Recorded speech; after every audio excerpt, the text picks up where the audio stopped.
to help us launch the center, but also to all of the center team who did a lot of work during the height of the lockdown to actually prepare the proposal. And I will go through sort of introducing some of the people as we go through the talk. I'm going to share my screen, and I hope that you can all still see my slides.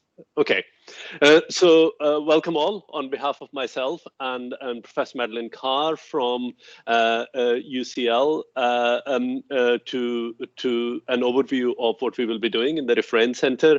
Of course, as would be appropriate, we'd like to start by acknowledging the 5 academic partners who are involved. So University of Bristol, UCL, but also King's College London, the University of Edinburgh, and University of Bath. We have 31 academics who came together, and I do not exaggerate when I say it was at the height of lockdown when we were working on proposing this. We're also very aware that this is a competitive process, so it was a very competitive field. So we are very pleased that our bid was successful. We are also very keen to engage others who are interested in this area, and we hope that today is the start of that. And many of you who are attending and not currently formally engaged in the center will find ways to engage with the center as we go forward. And of course, thanks to UKRI and the Strategic Priority Fund for recognizing the importance of the topic of protecting citizens online and finding funding to support the center in the first instance, but also the upcoming program of research projects into the scoping of which the center is going to contribute, and we will talk more about that later today. Of course, I would also like to acknowledge our founding 23 non-academic stakeholders that come from across the spectrum of industry, non-government organizations, government, law enforcement, community organizations, and various others. And of course, there are several of you here today who have, since the announcement of the center, expressed keen interest in working with the center. So one of the things that we will be doing is, as we go forward, to bring you formally into a partnership with the center, so that we can work together in a number of ways that I will be talking about later on. So while this may be fairly obvious to everyone, I thought it would be a good idea for me to say a little bit about the background to all of this. And of course, it is a little bit like preaching to the choir, so to speak. But as he has already said, digital technologies play a really, really big role in our everyday lives, and not just what we do every day, but also economically. So this is a report that came out earlier this year from DCMS, which talked about how the digital sector is worth more than 400 million pounds a day to the UK economy, and the growth in this is nearly 6 times larger than the growth across the economy as a whole. So it is not an exaggeration when we say the digital technologies pervade our lives. We use them to do shopping, to engage with others. We have been using them, I would say, despite some challenges, rather successfully in working from home and engaging in collaborations, for example, to deal with the pandemic in the first instance. So it is of great benefit to the economy. However, where there are benefits, there are always often challenges. Challenges as well, and they primarily come in the form of the fact that a lot of these digital technologies are based on data-intensive systems, and of course that raises natural privacy concerns. So we don't really have to go far. We only need to look at the sort of some of the kind of main front pages of news sites or sites such as BBC News, and there are now increasing concerns over the years about the privacy implications of these technologies. So, for example, smart home spying on people, and the Google chief executive saying that if they had smart devices in their home, then they would advise people should tell their visitors that they have smart devices like smart speakers or Alexas and things like that. To an article in the New York Times, which shows how your apps can actually build a fairly accurate picture of Manhattan simply based on your whereabouts, or, for example, smart devices logging every interaction.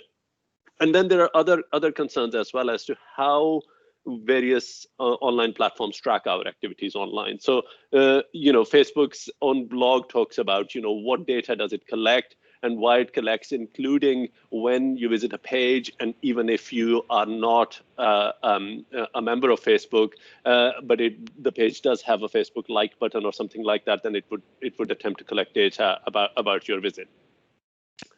And of course, privacy increasingly seems to be a big challenge for the user or for the citizen. And we've all sort of attempted, even if we've gotten that far, read privacy policies, which should run for many long pages and often are incomprehensible to most people. And then of course, the privacy settings that now we have to go through. And while GDPR has really changed the landscape in this regard, the way various platforms respond to these is particularly challenging. So when you go into a website now, you have to decide what the cookies are and make sense of what all of that means. And here on the screen you can see some examples of a particular website talking about how it matches and combines your information with different offline data sources, how it links across different devices, or receive and use automatically send device characteristics for identification, which is effectively device fingerprinting. And as someone who works in the field, it is really sort of quite a lot of information to make sense of. One can imagine that someone who does not work in this space, how challenging it is for them. And then of course we have this thing where we have apps that now protect you in terms of privacy from other apps.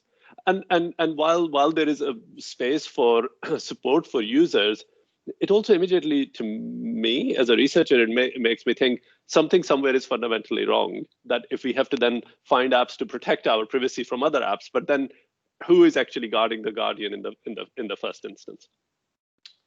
So, and of course, privacy is one type of harm. There are other harms online that we are very aware of. So, for instance, posting of abuse videos online, but also harms that are inflicted on particularly vulnerable groups, such as children and young people, including large-scale sharing of this kind of material online, and also enabling different groupings to come together and actually engage in this kind of activity, increasingly sort of using online services in new ways, such as streaming of child abuse video and those kind of things, which some anecdotal evidence is that seems to have gone up in the pandemic, because of course, while it's never correct, people are no longer traveling. So as a result, they are engaging in this kind of activity online increasingly even more.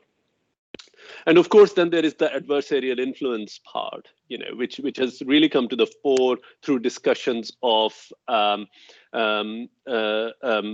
interference in democratic processes, but also around conspiracy theories and going all the way to anti-vaxxers, to now with regards to whether the virus was created in a lab, or is there a link between 5G and so on. And that really creates a big challenge. But also the design of systems seems to play a part. So the fact that if you are researching particular things, then you may be sort of recommended more sort of conspiracy theory related content by the automated recommender systems and so on. And this is really the space that REPHRAIN, and we are very aware that it's a big space, but it's also a very challenging space. But from a research perspective and from the future of the digital economy, this is also a really fundamentally important space for us to inhabit. And this is really the space that REPHRAIN inhabits in the first instance. We are very, very aware that this is not a zero-sum game. Okay, so we can't just simply say, yes, we will do all this thing for privacy and there are no implications for it. Okay, so there are inherent tensions when we talk about privacy, harm reduction, and adversarial influence online. So the first tension comes from the fact that we would want to have privacy at scale across the board. But of course, then there are challenges with regards to this as to, how do we actually make sure that we provide this kind of large scale privacy setup, but also how do we deal with the fact that, privacy technologies will be misused by those aiming to inflict harms in the first instance. So Tor is a great example of this, that it provides anonymity, especially when people are concerned about surveillance and such activities, but it's also misused by those who want to hide their activities and inflict harms on other people. And this is this kind of classical dual use dilemma that we find. And of course, we want to maximize the socioeconomic benefits that come from a large-scale data sharing. Sharing drives the digital economy, and we want to be able to do that. But also, we want to minimize the harms from sharing. And this is really where the challenge comes, because we need to move beyond this idea of privacy as confidentiality only, because increasingly, we are all, and the citizens want to have more transparency and accountability in the way the data is utilized, and have ethics and social values at the core of these platforms. And last but not least, there is this kind of critical challenge of balancing the individual agency versus social good. We know that harms may impact different groups differentially. We know that reductions of harms for one group may lead to harms for another. Okay, so and as a result, we need to think about these tensions, and really, this is where REPHRAIN focuses itself on trying to address these tensions. And these tensions form the heart of REPHRAIN's three overarching missions. How do we actually provide privacy at scale while mitigating the misuse of privacy technologies? How do we maximize the socioeconomic benefits of large-scale information sharing, but minimize the harms from sharing? And then, how do we actually ensure that individuals have agency over their data and privacy, but that is somehow balanced against the broader goal of a social good. So what I will do is to give you kind of what each of the missions does. Each of the missions tackles three scientific research challenges, while we have 25 inaugural projects at the moment, and all the projects contribute to multiple missions. But I'm going to pick examples under each mission as to what projects contribute to. So mission one is on delivering privacy at scale while mitigating its misuse to inflict harms. This is jointly led by Adam Joinson at Bath and Tariq Elahi at Edinburgh. And one of the key challenges that we aim to address in here is to develop new types of socio-technical capacities via pets and beyond. And the key point here is that pets are a great, privacy-enhancing technologies are a great way for us to address some of these challenges, but they are not a panacea. So they are a key part of the picture, but they're not the only part of the picture. And we have to think about a range of other mechanisms that help empower citizens with regards to dealing with their data, but also understanding and auditing the impact of mitigation strategies. So LORAG, for example, one of the projects is going to be looking at what is the role of pets in the regulatory arsenal in that sense, and how can we have regulatory interventions, including pets, to protect digital privacy rights.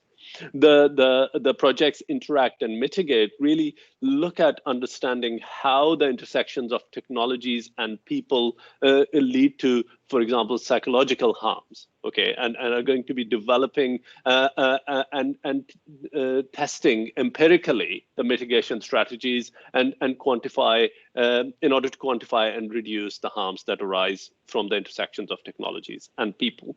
And then a really important project is to also, recognize that the UK is part of a big global community. And our policy approaches really need to understand what has worked internationally, what hasn't, and why in different political cultures, and use that to inform the policy approaches within the UK. And that is the purpose of the survey project that Madeline Carr is going to be leading.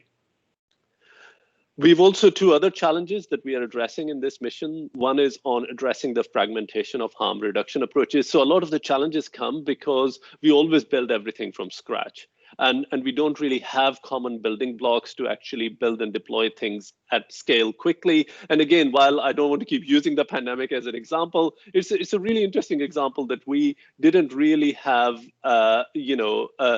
things that we could roll out very, very quickly, and we knew what were the limitations or capabilities and assurances for those things, and also to mitigate the abuse of pets, not just for abuse by criminals, but also pets are often used in sensitive settings, and they are the target of adversarial attacks to reveal information about people. So, for example, here, if we look at the first two example projects that I've picked out, sort of OTAP and Proactive, they are about automatically detecting online harms on a large scale, but also actually building new types of methods and data-driven tools to flag a range of online harms on social media, but in case of Proactive, also looking at fringe communities in that sense, so that we can develop some guidelines for social networks. The Meta project is really looking at actually integrating anonymous communication into systems as building blocks.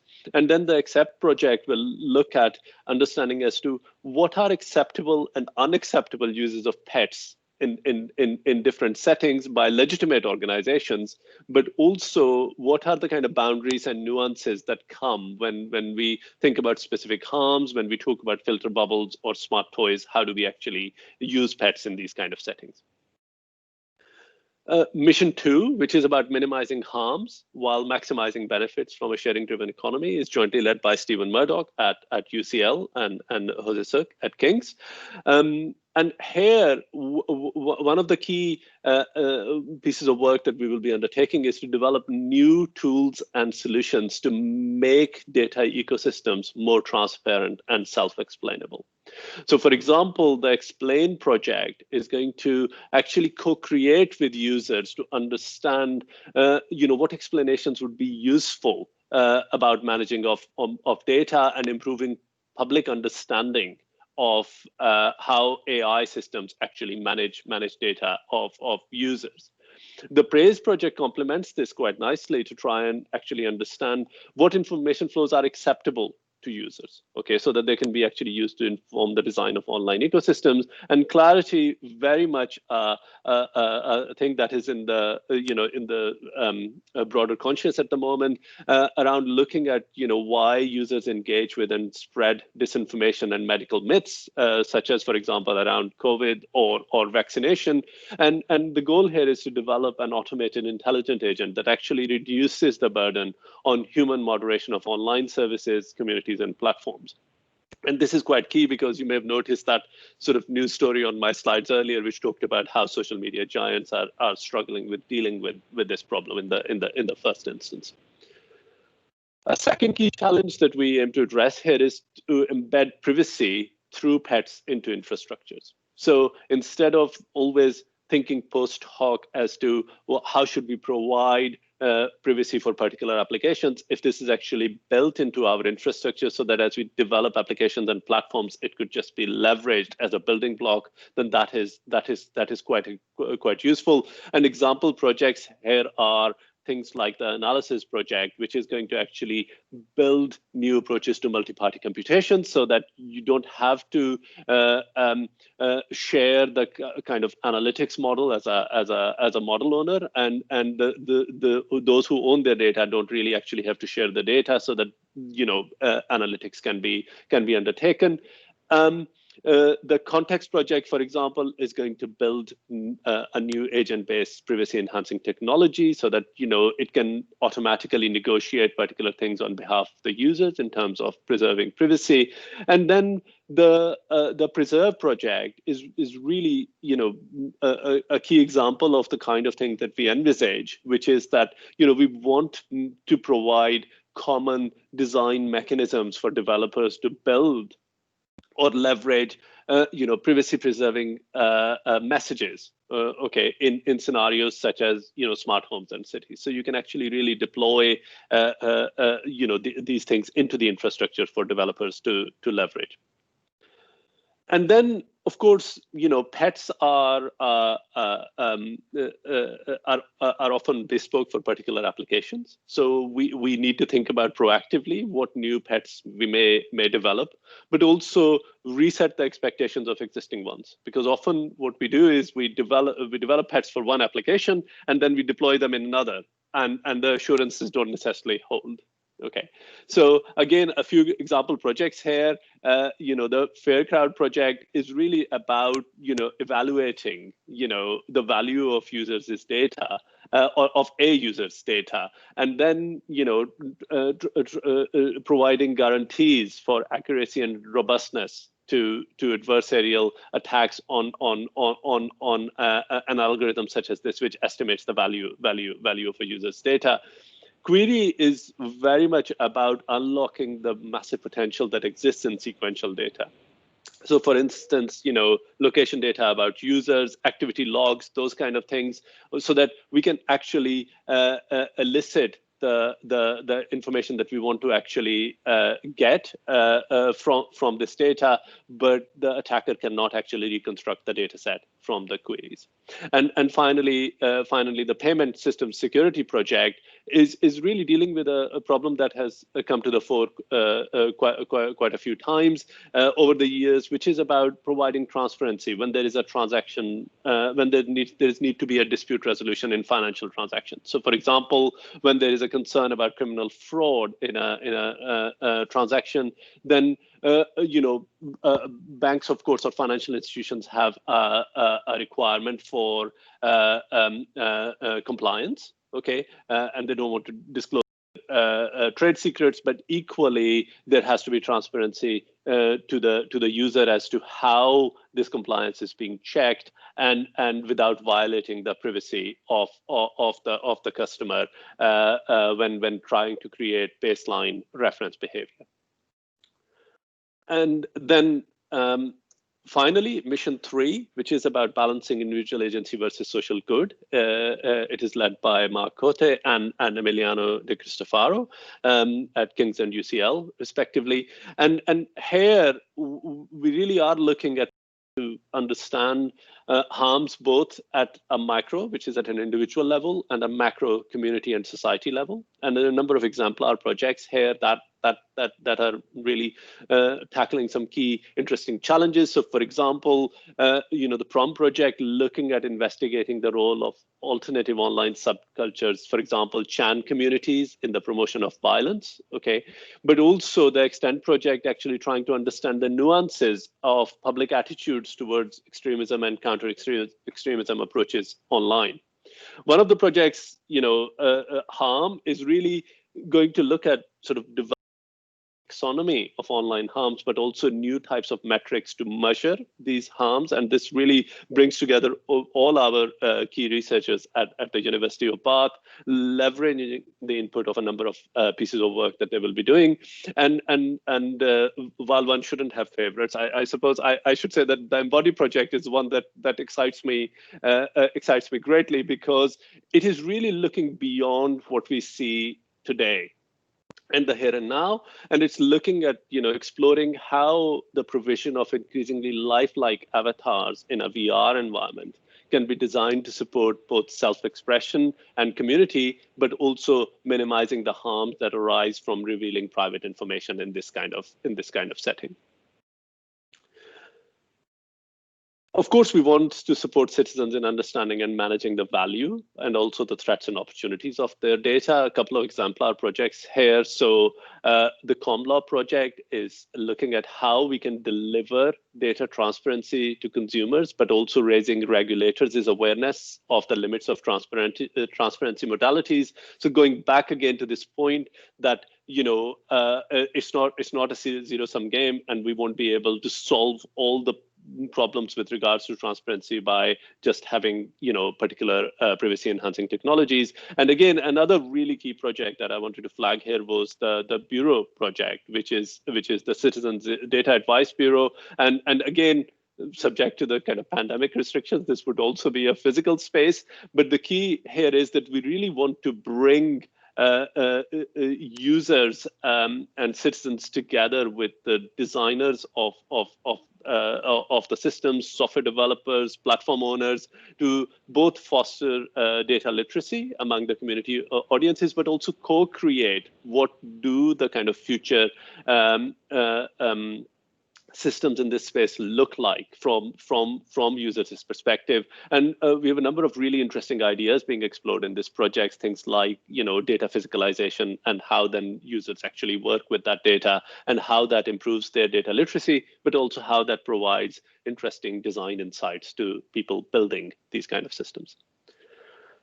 And then, of course, we can't ignore malactors. And a number of projects contribute towards looking at technologies and interventions to disrupt malactors. And I picked two here as examples.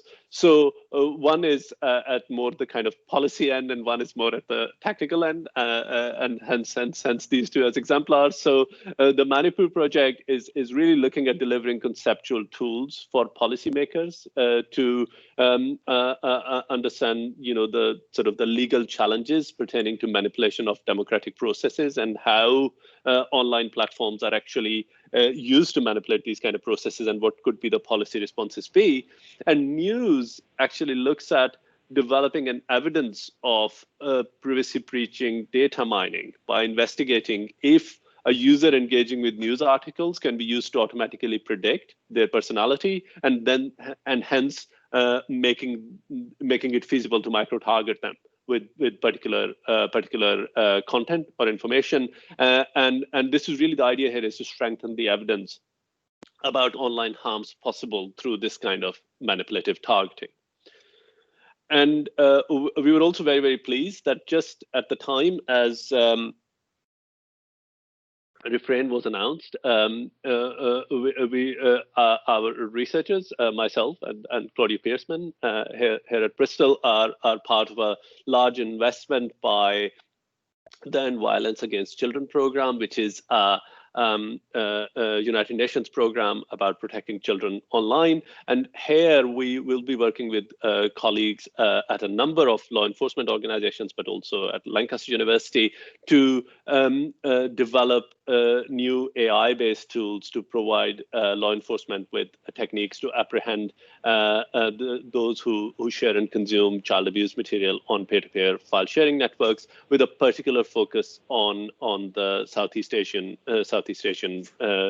region.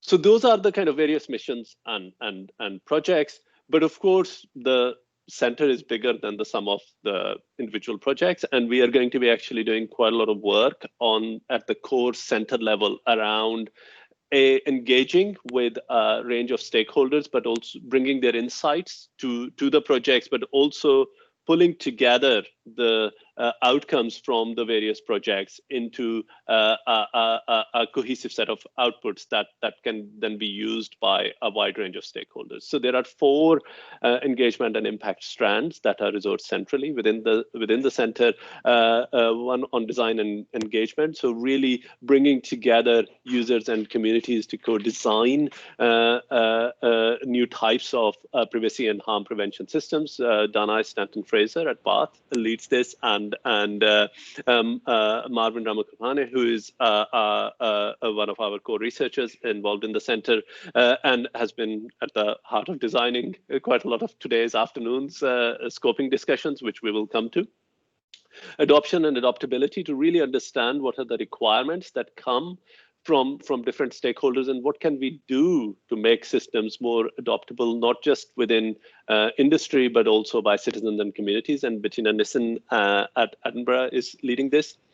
We do really put a lot of focus within the center on ethics and inclusivity, because we're very aware that not just the design of data systems, but also privacy and security systems can themselves lead to exclusion of particular communities or users. So responsible, inclusive, and ethical innovation is another key strand where we will actually be working across the projects to anticipate the consequences of the design choices that are being made, but also working with stakeholders to actually incorporate a responsible and ethical decision making into the design of the systems that we are building. And Emma Williams here at Bristol is leading that. And last but not least, policy and regulation, which is critically important to actually really bring together a range of stakeholders to understand what are the policy and regulatory perspectives that are critical in this regard, and how do we actually build new types of policy responses and regulatory responses in this regard, including engaging not just sort of a range of stakeholders, but mechanisms such as citizens' juries. And we are in the process of hiring for researchers to support these center level strands. So if you know of good people, then I strongly encourage you to consider them to put themselves forward. And all these cross-cutting strands that I was referring to are going to try and pull together the information into two key outputs that will come from the center. And one is the REPHRAIN map. This is something that would be a co-created and shared understanding of the landscape. We are going to be developing this within the first 6 months, and this will be regularly updated. And it serves two purposes. One is that it gives us as a community a shared understanding of what the landscape is, what has worked, what hasn't worked well, where the gaps are, and what do we need to do to address the gaps. But also as a center, it's a yardstick by which then our success can be measured in 3 years' time to say, did we actually make a difference to filling some of these gaps? And this is also going to be part of input to the UKRI's call on projects on protecting citizens online that will come down the line. And one of the key activities, I appreciate not everybody can stay for the afternoon, and at some point we ran out of space yesterday as well, so we had to close registrations. But those of you who are joining us this afternoon, then this would be one of the scoping discussions that we will undertake. And if you can't join us this afternoon, then we will be running many other sessions between now and the next 5 months. So there will be plenty of opportunities for us to get your input into this map. Another key output is the REPHRAIN toolbox.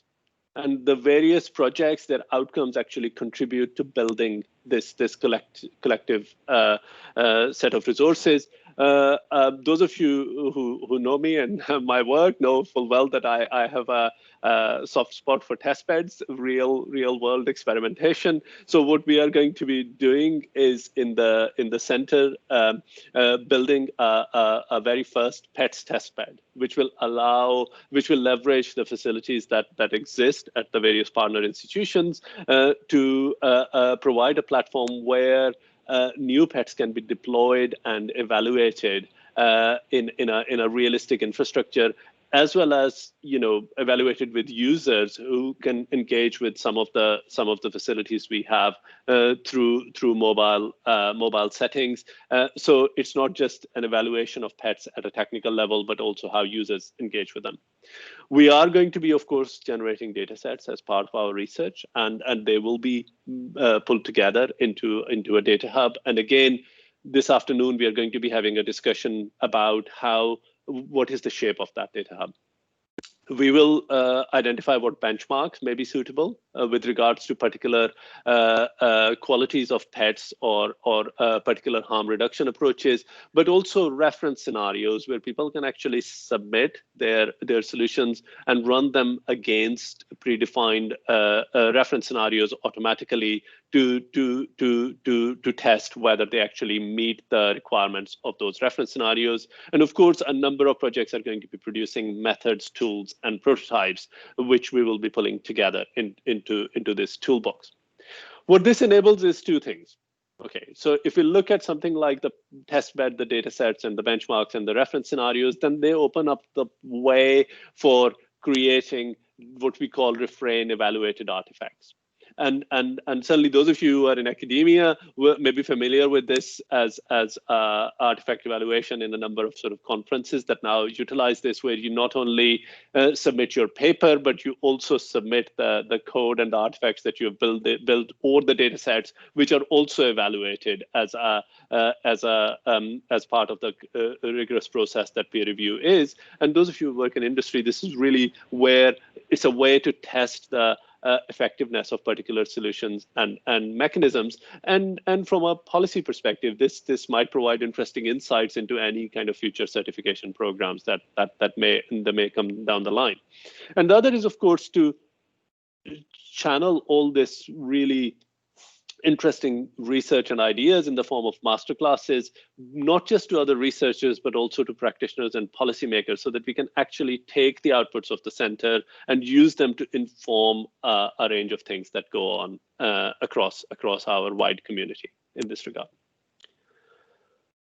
We will, of course, have some additional oversight, not just ourselves. So we are delighted that a number of experts internationally and from our partner organizations will join an external advisory group. And as we go forward, we will also be looking to add to this. And members from government and UKRI will also join.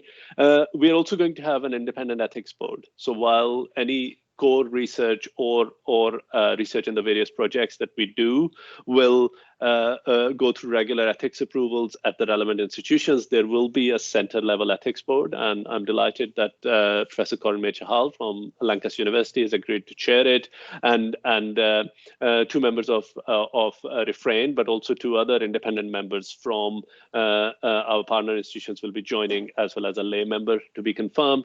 And this board will really look at evaluating that we are actually practicing what we preach. So looking at, do we really actually follow responsible innovation practices in our research, but also do we actually follow the privacy practices that we are preaching as a center. So the board plays a really important role in that ethics oversight, in addition to what already exists in academic institutions. So what happens if you are a REPHRAIN partner? So as academics, of course, there is opportunities to do research, but also academics and non-academic stakeholders, have the opportunity to collaborate on the research projects, but also really jointly building the map, the toolbox, and the various sub-elements of the toolbox that we were talking about earlier. We will, of course, have knowledge exchange events, because we do not take the view that everything just sits in the REPHRAIN research team, and we are particularly keen to get input in these knowledge exchange events from our non-academic stakeholders, understanding their use cases, their challenges, their problems, what do they see in the real world, and how that informs our research. Of course, we will also be showcasing the work that we do through annual showcases, but also REPHRAIN partners, academic and non-academics, will be all join a quarterly all-hands working meeting. And this is really a working meeting where people will be coming together and integrating their outputs into the various parts of the toolbox, or adding to the map, and so on and so forth. So less PowerPointing and more working together will be the key to this. And of course, those of you who are not yet part of REPHRAIN, we are really keen for you to join and work with REPHRAIN. And there are various ways in which this can be done. So at the proposal stage, UKRI had asked that some of the funding is held back. So it is not pre-allocated, and we will be launching strategic funding calls. These will be open to current and new researchers, and we would really require that there is strong collaboration with non-academic stakeholders in the projects, so that our focus on really understanding what are the challenges from an industry, policy, or community perspectives remains at the forefront of the new projects that we may fund. So that's really a key way to engage with the center.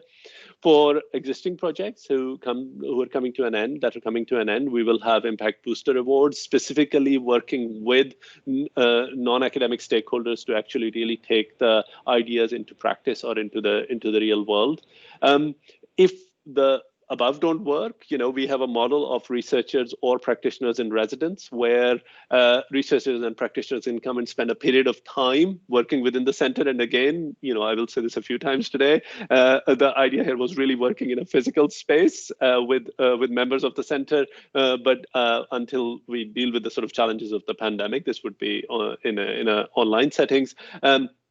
To really bring their perspectives and their expertise to the center, but also benefit from the center's resources and its expertise and its various members. Already, we have two of our practitioner colleagues joining us as our first practitioners in residence. So Dr. Luke Robinson from Hazy and Dr. Eric Van de Sant from the Dutch High-Tech Crime Unit. I'm really looking forward to working with them, especially essentially they are the vanguard of this in-residence program. But also, one of the big challenges we have as researchers and also as practitioners is data, okay, and making data available, especially when there are concerns about privacy, and especially when there are real sensitivities when we talk about data about particular types of harms. So as a center, we are going to be launching strategic data access and curation initiatives, where we will be working with key partners to actually open up access to data. And again, that is a key way in which we would be keen to work with others. So I think that brings me to the end of what I was going to speak about. A little flag that this afternoon we are going to be running discussions to get your input and your perspective if you're joining us this afternoon. So the team will be posting a link into the chat to ask you to sign up for particular discussion groups. So please do sign up because we are keen to get your input, not only just on the work that we are doing in the missions, but also with regards to what the REPHRAIN map may look like, what the toolbox's facilities may look like, what the data hub may look like. So this is really, a first call to contribute and bring your expertise and insights into helping us think about all these things as we go forward at the very start of REPHRAIN. So I'm going to stop here and happy to take questions and answer them. Many thanks, Awais. We do have one question in the chat. If you do have any questions, please do just post them either in the meeting chat or or stick your hand up, and we'll invite you to ask in person. So we have a question from Shujun, who says, could you explain more about the defined projects? How many are there? How long will they run for? And how will they help inform future open calls? Okay, so thanks Shujun for that question. So there are 25 inaugural projects, and they are typically of a duration from anything between 9 and 24 months at this point in time. They will inform. So we plan to run 3 strategic funding calls. The first one should come out within about 6 months' time. So as we finish our scoping phase, then that scoping will inform the first funding call, and there will of course be a discussion with UKRI, because we wouldn't want to overlap with the UKRI's priorities for the call that they will launch. But there is enough of a big landscape here that, between the center's strategic funding call and the UKRI call, we will have enough space for both calls to exist. And then as we go to the second and third strategic funding call, we expect that the results from the projects will start to materialize. And they will, of course, also then help inform the scope of the future calls, but also depending on what is funded by the UKRI call and the needs that come from the stakeholders. So it's not something cast in stone. As we do the work then informs what happens in future calls, and that's why the calls are staged in that way rather than just a one shot, so that we respond to things as they emerge. Thanks, Awais. We've actually got another question from Shujan, but it's quite a good one, so I'm going to ask it anyway. How can the community be involved in the development of the REPHRAIN toolbox? Will it be run by a central team, or is it more community driven? So it is a great question. It will be run by the REPHRAIN's central team. It will be available and accessible through a portal online where people will be able to go and then gain access to the various resources in the toolbox. In terms of getting involved, the best way to get involved is to actually get involved with REPHRAIN. So the toolbox is integrating the outcomes from REPHRAIN in the first instance. But if there are interesting outcomes that dovetail quite nicely with the toolbox, then we want to hear about it. But also, let's say, Shujan, you're working on something and you think it could form an interesting part of the toolbox, then maybe a model is for you to become a researcher in residence for a short period within REPHRAIN, to then integrate the work into REPHRAIN. So it is not meant to be closed, but equally, we have to be aware that we don't want it to be just a collection of things. It has to be a set of things that work together, and that's why there is some central coordination around this. Thanks, Awais. So we've got another question from Balbir. He says, do you see outcomes from projects changing software engineering practice, new software methods, tools, practices? What would that be desirable? I think the short answer is yes, definitely. And I think the long answer is that one of the key things is that we don't at the moment have common building blocks for building software or platforms that deal with privacy at their core or harm reduction. At their core. And a key element of this is actually to build those common building blocks so that they can be leveraged more easily by developers, but also making them more usable. So yeah, definitely there will be a number of projects actually focus on that.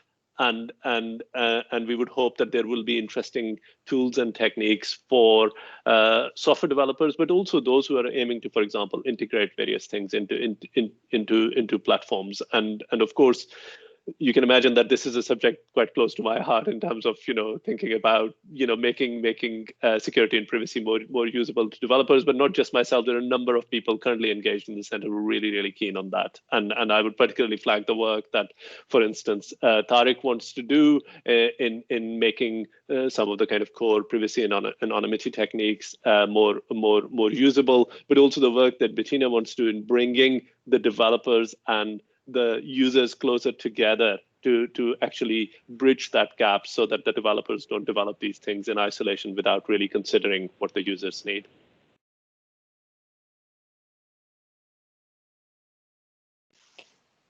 Thanks, Awais. Any more questions? We've got nothing in the chat at the moment, but please do feel free to chip in if you want to ask anything. Oh, there we go, as I speak. Steve asks, is the testbed intended to be a national resource? We would certainly hope so, Steve. I mean, REPHRAIN is supposed to be the national center, so the testbed should be a national resource. We are going to leverage some of the existing facilities that we have at the partner sites, particularly here, the networking infrastructure that already exists at Bristol and the LoRaWAN testbed that exists at Edinburgh. But the key idea is that once the PETS testbed is ready, then it should be usable by researchers across the UK and hopefully internationally. We will have to sort of come up with a way of how we make it accessible and usable by people, but that's something that we will work on over the next year.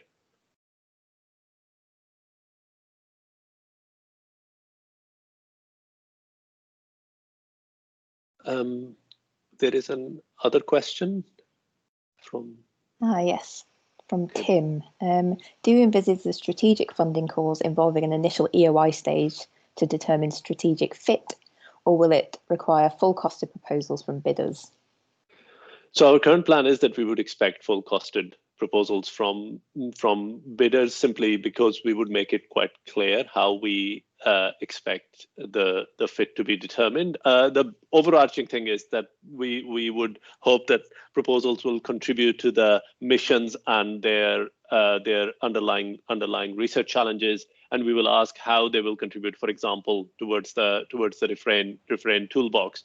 So our intention would be to make this as rigorous, but also not as heavyweight a process as we can. But of course, in the end, it's public funding, so we need to make sure that there is proper due diligence and peer review, and that would be done.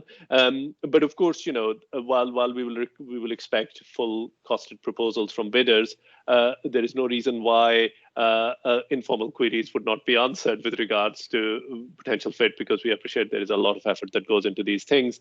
As researchers ourselves, we fully appreciate that. So there is no point in submitting something if it is too far away from the scope of the center, but that will certainly be possible.